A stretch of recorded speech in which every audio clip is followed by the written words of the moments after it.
Hi, welcome to my HearMeOut rebrand of Motivational 101 podcast. Thank you for your support in choosing to listen to my podcasting on motivation, mindset, and life skill.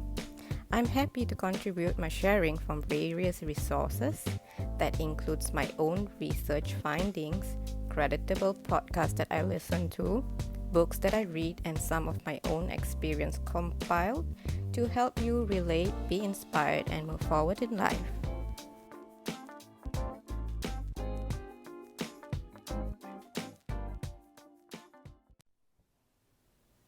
One of the X factor or the vitamin boost that we need these days is motivation.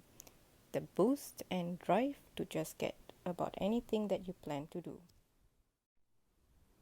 Motivation comes from the word motive, which is the reason to the why or the intention for doing something. And I think many can relate to the experience of having days with lack of motivation. And it's the time of the year where many people begin with New Year resolution in a hope to have a fresh start to positive transformation about something that you probably may have been long waiting for or just thinking about doing something new.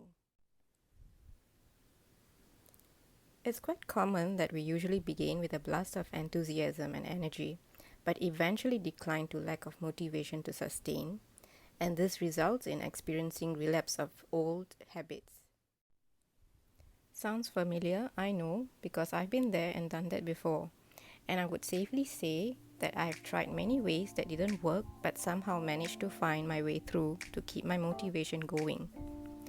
So I've put together some points that I've discovered along my research journey, and I hope that it would benefit you in some ways. So let's begin.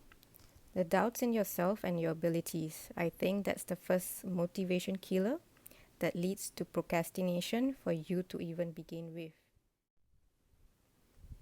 So setting clear views or intention towards your goal, beliefs, and values is to set you up in the right track for motivation. I have mentioned planting the seed of intention before in my previous podcast. Without this, you won't have a direction to follow through.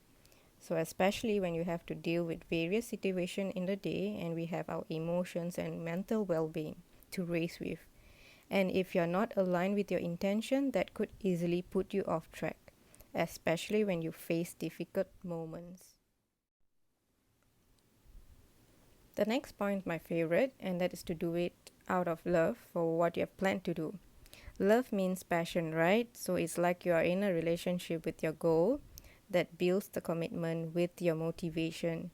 If you view in that perspective, you know it takes effort to make it worthwhile.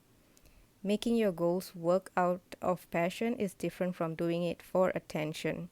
So for the simple fact that it doesn't seem to have a lasting effects on effort.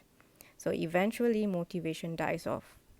And that means your passion is what keeps you connected to thrive in the long run.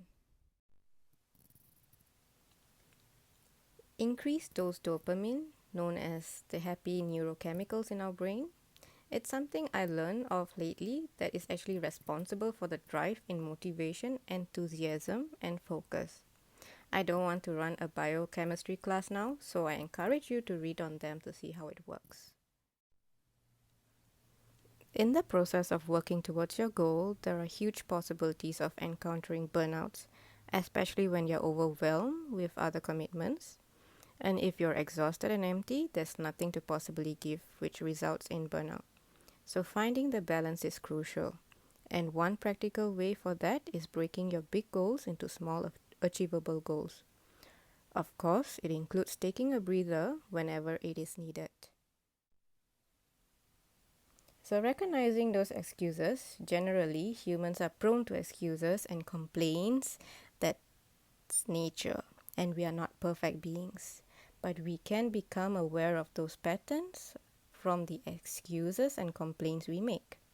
And I feel this happens when there are lots of ideology from the outside world, enticing us to become something that we are not meant to be or not meant for us.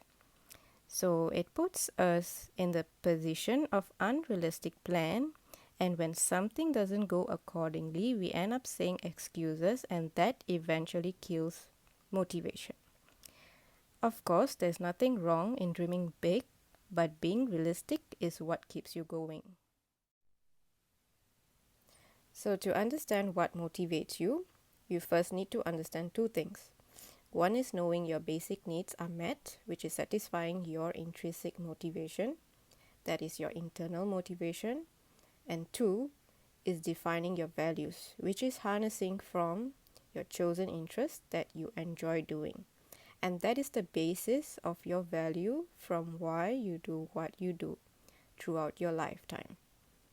So, the bottom fact is doing your homework and finding out what really matters to you to have that motivation.